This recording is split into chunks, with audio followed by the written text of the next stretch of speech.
you, Beritek, for hosting us today. It's a very important topic today for the economy. Okay, so the movie we wanted to show you is a movie on the agri-food sector in Lebanon. Movie on the companies we've made the sector stand during these last 2 years. Today is an opportunity to actually thank all these companies who've been resilient despite all the crises. They're all here with us today, showcasing their product, selling the product, being resilient, standing on their feet despite all the challenges faced by them. They don't have access to financing. They have hurdles across all the way. In government entity, at customs, they don't have anything easy for them. All the procedures they need to go through are very cumbersome. They don't have access to financing. Their talent is going. The markets outside are closing on them. Yet, despite that, they're exporting. An export of agro-food product has been growing while export from Lebanon has been decreasing. What does this tell us? The sector is resilient. It needs all the support from the government, from the private sector, from international organizations to keep growing. So today, we've seen there are a lot of opportunities. And what we've seen over the last 2 years, despite the challenges, all these companies have been able to substitute for the import. Lebanon is one of the biggest importing countries. And we've been able to substitute for this import and grow to fill the demand of the market and also at the same time grow, enter new markets. We're currently, as a UN agency, working and supporting company access new market, and we've seen the demand for our product. We have high quality, innovative product. So this is what we're going to focus on.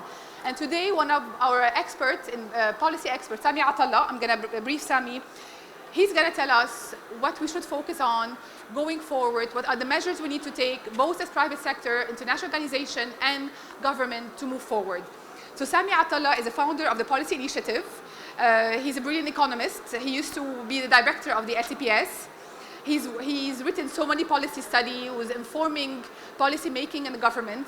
He has a master's degree in international economics from Yale and Columbia. He has a PhD in politics. He's brilliant, basically.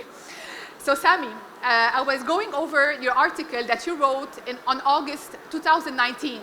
So really right before the blast and the crisis hit. It's called Boosting Lebanon Export, Competitive Lebanese Production as Springboard Towards Export Promotion. So basically, before the crisis, you were already speaking, advocating for a diversified, export-oriented economy, and nothing was done. So I was wondering, so obviously you were talking about it, so you were seeing this crisis happening and taking this toll on the economy. So if you can just tell us a little bit, you know, what is this paper about and how, if we can still implement this paper at this current moment. Sure. Thank you so much, Leila, and thank you everyone for having me here. I'm very impressed to see all the industrialists here as well and manufacturing, so I'm really happy to be here. Indeed, as you very well said, back in the summer of 2019, and even before that, we were really interested to look at the industrial sector. We believe that the industrial sector is a story of lost opportunities in Lebanon. And if I go back historically, we see a lot of moments where there's an industrial sector that's actually growing and then it falters. It grows and then it falters. You know, and we can see that back in the 60s, we see that in the early 2000s, and I can even go back to even World War II during World War.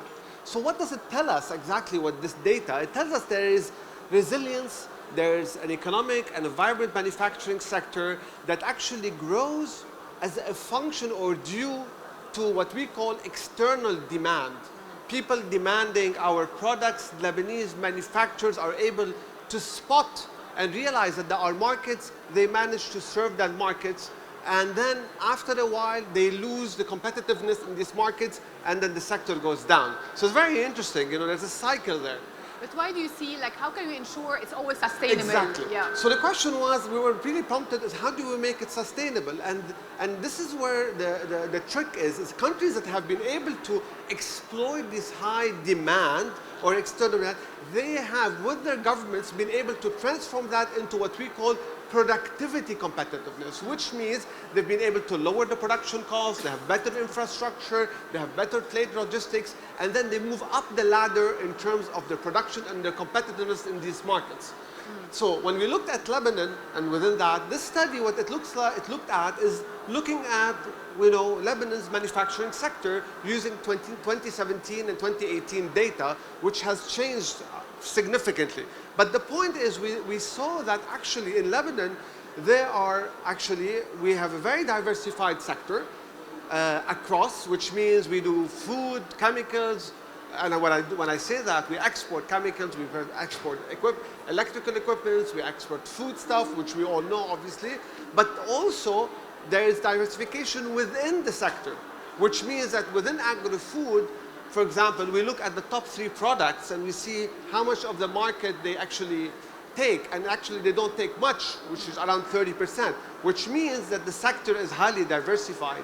And that tells you something about the economy and that the huge diversity in that. We also found out that Lebanon sells its product to more than 170 countries, which is better than Jordan, better than Croatia, better than Serbia, and other countries. Yeah. So these are interesting characteristics that I think we need to tap on and in fact figure out how we can actually improve that. Now also, what we need to do is, when we look at, in that study that you mentioned, Leila, we looked at how many of the 1,147 products we have what we call a revealed comparative advantage. That means we are competitive in actually producing them and exporting them to the markets outside. And there were 337 of such products that are competitive out of the 1,100. And that's actually not bad at all, right? So back then we thought the best thing for the sector and for the government is actually do what we call a 2-pronged strategy. One is to expand the markets for these products, because these products are already competitive, we're already competitive in. That means we don't need to change major policies to actually sell them, but we need to identify more markets. So we started conducting studies on which markets are actually importing products that we are very good at producing. Sami, if I interrupt you, did you identify these markets or not yet? We identified the markets that are on my lovely PowerPoints, but Leila, I suggest, yes, we can show them. We can show the PowerPoints. And we also identified some of the products in the, yeah, if you can scroll down, please. So here I mentioned that are diversified. We sell 1,400. Next, please. And how we're diversified within the markets, because the top 3 exported products, as I said, they make up 20% of the 28%. That's fine. Next, please. Let me go straight to the and maybe it's better if I stand here because so I can see my own presentation. So here we show how diversification. Can we skip one more, please? How we sell them to different countries in the world market, but it's more specific to that. Can you continue, please? Here are the destinations. We sell obviously to the Middle East, to Africa, to Europe. Next. And this is how it grew, and the percentage changed. The reason I'm not stopping at all of these, because the data is, as I said, old, so there's no need to focus. But I want to show you, if you can go one more, further, straight. Okay, here's the untapped market potential. And here, when we looked at, we saw that Lebanon has a market potential to sell more to UAE, Saudi Arabia. I can't even read this one, the third one, because... Thank you, Lano, it's so close. Switzerland, Egypt, Kuwait, USA, I think Belarus, Iraq, and so forth. The point of this exercise is to match and link what Lebanese producers are manufacturing with potential markets. And this is what we need to go beyond the Middle East. We need to think of broader than that. But there's a problem. We need to have information, because many producers don't even know there are markets out there in this country or that country. Because most of the producers go where there are Lebanese diaspora, because that's the easiest way to do, or people who speak the language, Arabic or French. But there are other countries, for example, that are producing or importing or in need of products we're good at. And this is what I think we need to think of, linking these products. And I'm talking about not sectors. We look at the harmonized coding system of the 4-digit codes, 6-digit codes of products that we produce. So we're able to identify specifically which product. I'm not going to tell you, oh, agri-food. Oh, that's pretty broad. You know, we're talking about chocolate with hazelnut, milk chocolate with hazelnut. That kind of specific data that we're able to show. If you can take me to the next slide, please. And here we have a list of the products that we actually think we can actually export.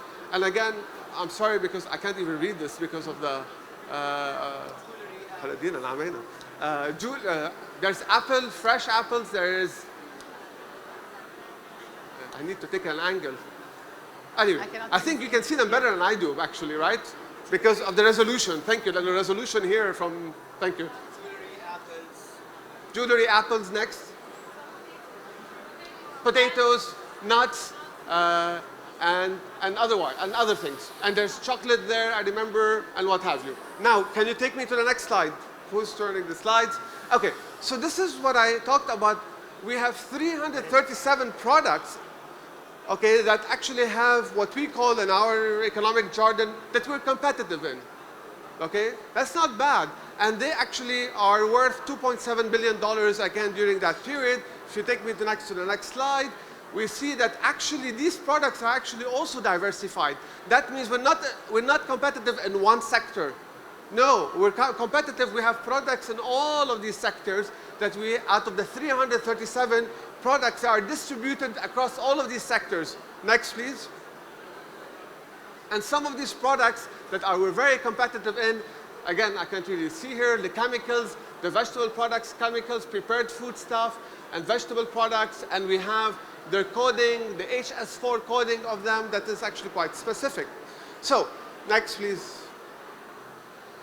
So, for example, we took the chocolate market, for example, where we're good at producing chocolate, for that matter, and we know from our study which markets to sell the chocolate to, right? So, this kind of exercise where we're matching, again, the product to the market, I think is very useful for the exporters and the producers to know. And that's why we very much need to update this data, because this is, as I said 3 years ago, what needs to happen, the first thing needs to happen is to figure out who survived the collapse, right? I mean, let's admit it. No, there's been a collapse here, right? There's a financial and economic collapse. Who's still standing? And I'm actually very impressed that there are many more companies and spots here than I actually expected. So, and then we can figure out which ones we're still competitive in. That's what I mean. And where are their markets? And that's a kind of a straightforward exercise that I think is very, very important for all of you and for all the producers in Lebanon. Can we go to, can I continue? Continue. Continue, very good. Yeah. So if you have non-alcoholic beverages, we also identified their markets for them, again, from Jordan and other countries that I'm not going to go through. Next slide, please. Okay. Let me stop here. Shall I go into complex products? Can I? Or you want to come back to that? So, Dr. Sami, what you're saying here is great. So basically, you've given almost the government a blueprint on what to do. You told them, these are the sectors we're good at. These are the markets where we can export, and nothing was done about that.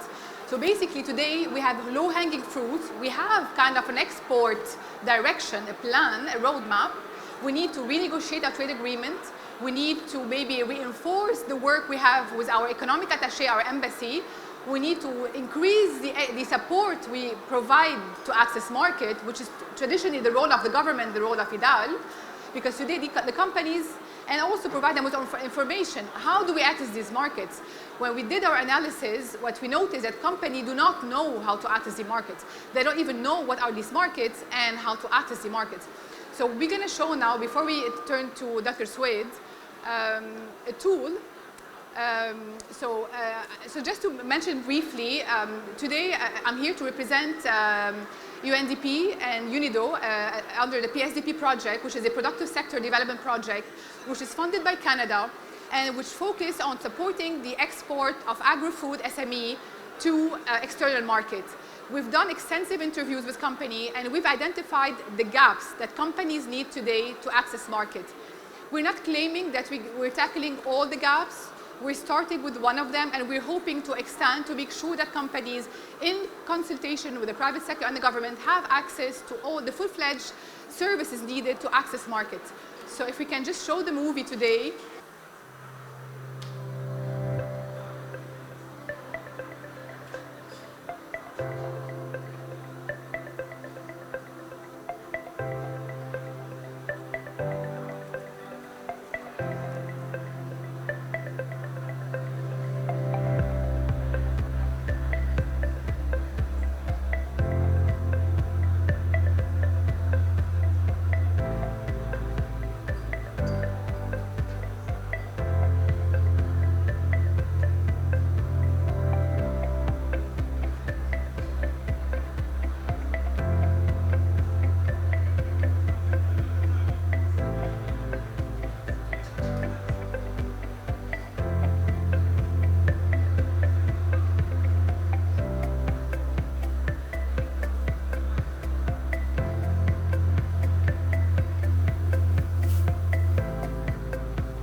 you. So basically, today is the official launch of the new platform. We've supported IDAL to launch. This is the first entry point that will provide company with information on markets to enter, practical information on how to enter a specific market. And the information we were able to gather were really based on collaboration with the economic attaché, which are scattered all over different places, which really shows the collaboration today we have despite what's happening between international organization, private sector, and government. And this platform also is the main entry point for international buyer to get to know Lebanese company, because today you want to know who to do business with. So we provided a one-stop shop. If you're an international buyer and you want to get to know agri-food product you might want to buy from, we provide you a platform to actually access all the information you need about this company. And today we call companies to please register, send whoever is not registered on this directory to provide us with the information. We're going to be distributing the forms. The more information we have on company, the more we can secure they can meet buyers. And we're going to be, with IDAL, promoting this platform so more and more buyers internationally can have access to it. And now I turn to basically the standing man in government who have lost so much. You know, he came to IDAL, to an amazing institution, and the government, you know, and what happened, the crisis took place. He lost a lot of his staff. You know, his office was basically blasted. He still hasn't been able to come back to a decent office space. IDAL was really the backbone for investors to attract investment. And yet, despite that, we still believe that IDAL has a role to play, you know, in the rebirth and the economic growth of the country. So Dr. Soueid, despite what's happening today, how can you still keep supporting a company? You know, I know it's hard. You don't have all the resources. You used to support the access of companies to international market. You used to support all these companies to access fairs. How can you still continue doing that? Yes, Leila, well, exactly as you said, you know, I came to IDAL and I was the chairman of a normal public institution for 1 week. October 12, 2019, I was appointed, and October 19, the world turned upside down.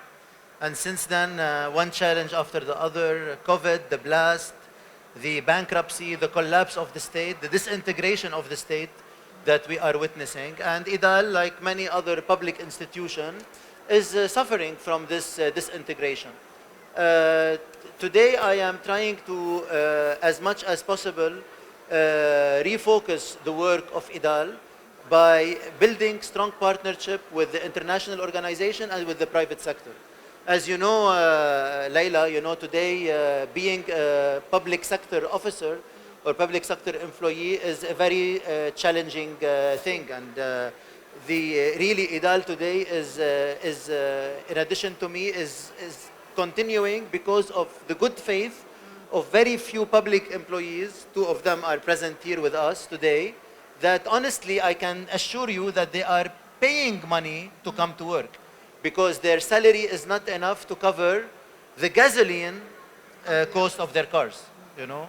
So you can imagine other people that are maybe younger with bigger commitments, with bigger families, they left already and they went somewhere else. So today, the public sector is dying in Lebanon, is being disintegrated. And I thought the best thing I can do is to basically build strong partnership. And I was very lucky to have you as a partner, because you knew IDAL. You were the head of the UNDP team for a long time. And one of the great, and I mean great here in a cynical way, not in a real way, achievement of the previous government was to kill the UNDP programs in all ministries and send them home. So we lost basically the team at IDAL that was headed by you, and that was the most efficient and the most productive. And IDAL was still in your heart, so you insisted on doing this project with us, and I thank you for that. And our job today is to be supportive of the companies, use the know-how that we have, use the accumulation of relationships that we have with the donors, with some private sector that we are working with, to support the companies. And today the launch of this platform is an integral part. And let me say here 2 things, you know, because I came to IDAL, you know me as my history, I'm a macroeconomist, you know. And I've been talking, since I came back to Lebanon, I used to be at the IMF for a long time, and I came back to Lebanon. And for for 10 years, I was saying that the trade deficit in Lebanon is an unsustainable economic anomaly. You know, I mean, we cannot continue importing 10 times more than what we export, okay? And when I came to Idal, I came with two baby projects that I thought that will play a role in fixing this macroeconomic imbalance. The first one was the export platform, the fact that basically we need to boost export. I know we will always run a trade deficit. Lebanon will never, ever, ever have a trade surplus. It will never have a trade balance. We will always import more than what we export. But we can export at least half of what we import, you know, to reduce this pressure on the balance of payment. And I'm very happy that today we saw this coming to light. And I also like to thank our Canadian donors for their generosity in this regard. The other baby project that I had was looking at another gap that we needed to fill in the balance of payment, which is the foreign direct investment. Exactly. And we tried to launch the business matching platform, which allowed foreign investor to look into certain productive sectors in Lebanon and try to match them. Because also, if we look at the history of the last 20 years, 25 years of foreign direct investment, most of it went into the real estate sector, you know. Few of it went into shares of the banks, and we saw both these sectors, what happened with them in the crisis, whether the financial sector or the real estate sector. The economic paradigm that was built since 92 until 2019 is over, you know. And what happened, despite its ugliness and its harshness, could have been the best opportunity for Lebanon to reinvent itself. You know, and here I like to coin to use the term that a very famous Austrian economist used, Schumpeter, by using the term creative destruction, you know. Capitalism is based on creative destruction. It's based on crises that purge inefficiencies, that purge uncompetitiveness for a new model. The problem in Lebanon, and here we can now branch into another aspect of the conversation, but I will just say it. The problem in Lebanon is not economic. The problem in Lebanon is political. Let's face it, you know. I mean, now Mr. Atallah gave a very good, you saw the blueprint. You know, how many blueprints have been produced, you know? Me and you, Leila, we were on a steering committee for 2 years of McKinsey, which gave a detailed study on which export, which value added to which market. Before that, Booz Allen came and gave, also when we were in the Prime Minister office in 20, the country does not need plans. The country needs people that take any plan and implement it. But we all know why they don't implement it. And whoever doesn't know, they can ask me privately, because I cannot say it publicly, or I lose my job tomorrow, which I don't mind, by the way, but still, I have a responsibility Dr. Soueid, to keep. Can the private sector survive on it? Any of you can answer, can the private sector survive alone today? I mean, their success today is really a showcase that they're doing it with all the hurdles, with all the ad hoc decisions coming every week by the different entity, they're managing. I mean, how long can they sustain There is no this? private sector in the world that can survive and can succeed, you know, without a minimum provision of what we call the public goods by the state. I mean, the minimum, okay? And I'm not talking here anymore about electricity and internet, because soon the private sector is going to completely figure out solution for these. I'm talking about garbage, for example, and I'm talking even more about security and controls of borders. I mean, we are talking about agri-food exports in a state where the government cannot stop Captagon pills showing up in containers in neighbor states. I mean, who are we fooling? All right, unless there is a reclamation of the state, you know, by the government, control of borders, custom reforms, custom controls, these basic public sector services that needs to be provided, we will not reach the potential. We will continue to have very small initiative by the private sector here and there. And these are one of the reasons that until now we do not have an IMF program, because... But Dr. Soueid and Dr. Sami, could we have today an IMF program without an export plan? Does it work? I mean, today I haven't seen anyone come to the table with a clear export plan. I mean, you've probably already... Sure. Yeah. Look, on this front, I think there's a total absence of discussion on the real economy. A lot of the discussion right now happening with the IMF, which is not going anywhere, by the way, despite all the rosy and they're telling us we're talking and talking. We know what the IMF wants. And we know that the political establishment and the government and emergencies do not want to reform these. So, but let me just say, all of the discussion is on the financial crisis. And the IMF is asking for capital control, is asking for bank restructuring, is asking for audit of the central bank. None of the political parties in power want to do that. Now, but where is they're missing? The conversation is not going on the real productive economy to move to a new model. Exactly. Because as Dr. Mazen said, the model is done. The economic model that was put in 1993 is dead. We're not going back, and we shouldn't even go back, in my opinion. Now we need to figure out a new economic model that actually leverages Lebanon's competitiveness and what's ever left of it, link it to the region, because after we're part of a region here, right? And it's very important to do that, and we need a new paradigm. And that paradigm, we really need to actually think of exports. Now, where's the danger here? Because I agree, again, we need to export because we need to reduce our trade deficit, but also we need to have production because it creates jobs, and I think it's very good. But the two challenges right now, in addition to everything we know, which is, we know the electricity issue, we know all the trade regulations, the agreement, is that we're losing our human capital, and that's very serious. And two is that often countries that actually go through a financial collapse, the export sector benefits. Usually we see a boom when there's a devaluation of the currency. Exactly. But we don't see that here, right? Because that's also often because we're having a currency crisis and a banking crisis here. So and that's actually impeding the work of the productive sector here. So that's why we need to move directly and resolve the banking crisis and restructure it, God damn it, because it's bankrupt. Let's face it, it's bankrupt. There are no depositors' money left, and despite all the talk and all the prime ministers talking about that they all want to safeguard the depositors' money, there is no money in the banks and they're bankrupt, and we need to turn that page and create either new banks and restructure them to have, because the bank is the nerve of the economy, to have a productive sector that's competitive, based on which I think exports is a very integral part of that. So, but even today, like, companies are trying to find alternative means of financing. Idal was trying to find one. Is this sustainable unless the whole banking sector restructures? I mean, look, we know, ideally is you have a banking sector that serves the productive sector, which we don't have, and we never, not never, but we didn't have that in the last 30 years. I mean, it was really financing real estate, you know what I mean, or consumer products, or the state. Essentially, it wasn't really investing in the productive sector, and that's a problem, right? Yeah. So now, but despite all of that, despite the 30 years, the productive sector survived it.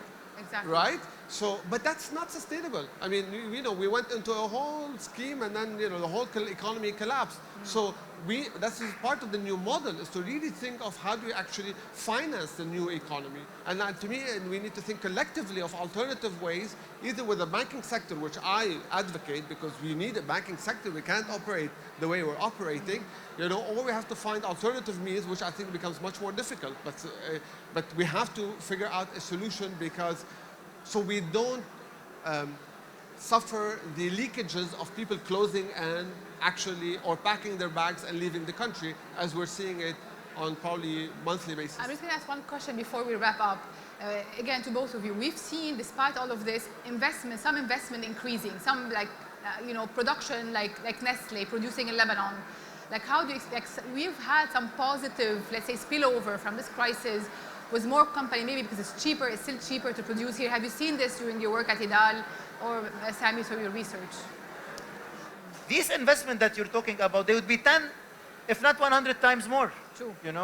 The fact that despite all, we still have people willing to invest in the country, because the country has a huge assets, I wouldn't say the cost of doing business is cheaper in Lebanon, because it is catching up very quickly. It was very cheap for one point, but now it is catching up.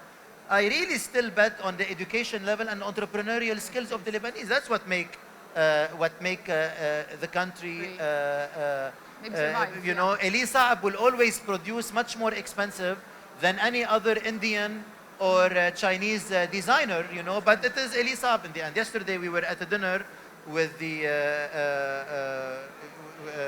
with a group of agro-industrial, and one of the producers of the main producers of halewi in Lebanon, he said that his grandfather had this recipe 150 years ago from Turkey and Macedonia, you know. Wow. And today, Lebanon produces much better halewi than both Turkey and Macedonia.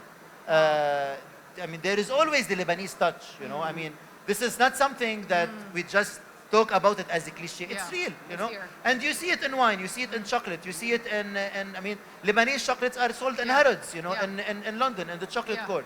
In wine, in clothing, in agro, and this, I think, what makes people interested in Lebanon, you know. Not the fact that the cost is cheaper, because the cost is still expensive and it will become more expensive. If you look at the, for example, this is a very important indicator. You know, one of the most used indication of competitiveness or the over or undervaluation of the exchange rate is the Big Mac index, right?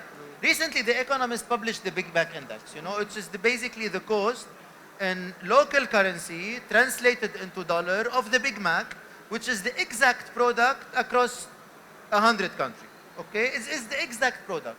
Okay, guess what was the cheapest country in the world? I'm talking about the Big Mac index around 8 months ago. The cheapest country in the world is Lebanon. All right? What is the most expensive country in the world? Anybody guess? No. The last country that you would think of, Venezuela.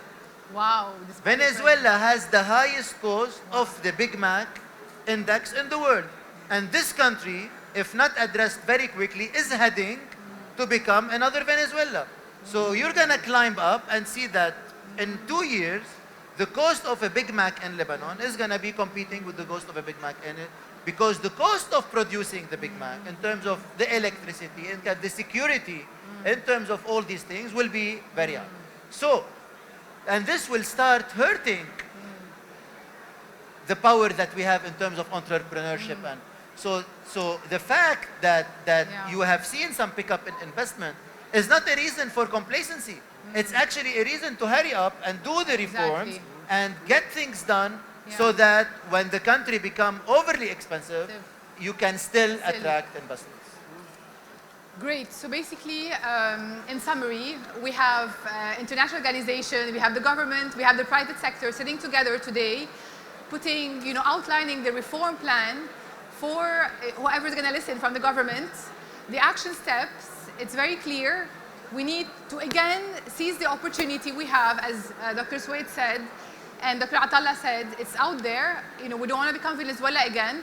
We need to take very active, bold reforms to support productive, high-value added industry, and, you know, to try to compete, to go back and compete internationally. And we, as UN agency, we're always committed to support sustainable development, to ensure that no one is left behind, to ensure that even vulnerable communities benefit from our support, even by supporting the medium and large company. We always know that we have spillovers to the farmer in the rural areas who don't have maybe direct access to markets. So I think today is the best example of like multiple players in Lebanon working together towards a common goal of supporting employment and supporting the economy. Thank you, everyone. Thank you, Sami. Thank you, Dr. Soueid. Thank you, Beritek. Thank you, Leila. Thank you.